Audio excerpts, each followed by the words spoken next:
150 টাকার স্টাম্প। তুই আর মুক্তিযোদ্ধা নামে পরিচয় দিবি না, এই এলাকা থাকবি না। ঠিকই আছে, ঠিকই আছে।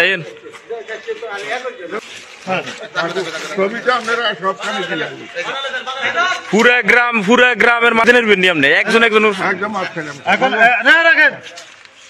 এখন আপনি এই এলাকা থেকে চলে যাবেন।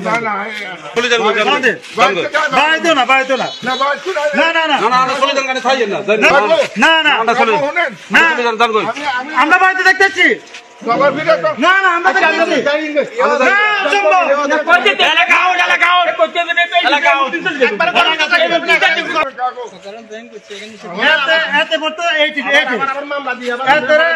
মামলা তো ঢুকেছে, এটা বলা হয়।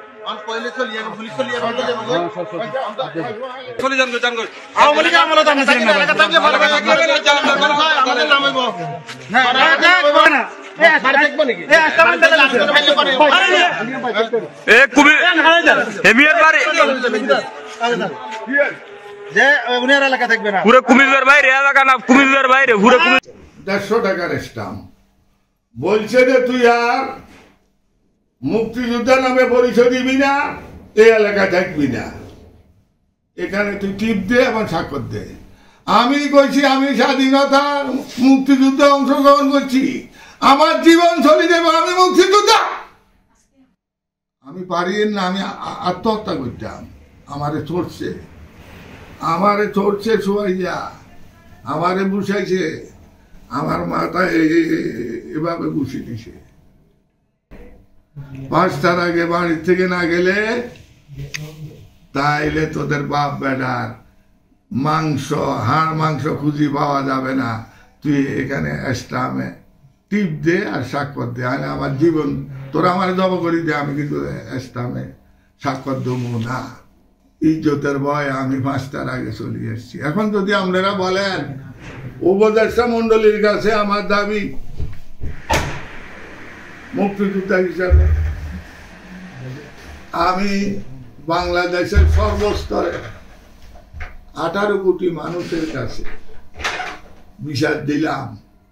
সারা বাংলাদেশের মুক্তিযোদ্ধাদের গলায় যারা জুতার মালা দিছে, আমার গলায় দেওয়া মানে সারা বাংলাদেশের মুক্তিযোদ্ধাদের গলায় 2,50,050 জন মুক্তিযোদ্ধার গলায় যারা ভাতা পায়, যারা গ্যাজেটভুক্ত, তাদের গলায় গতদিন জুতার মালা লাগছে।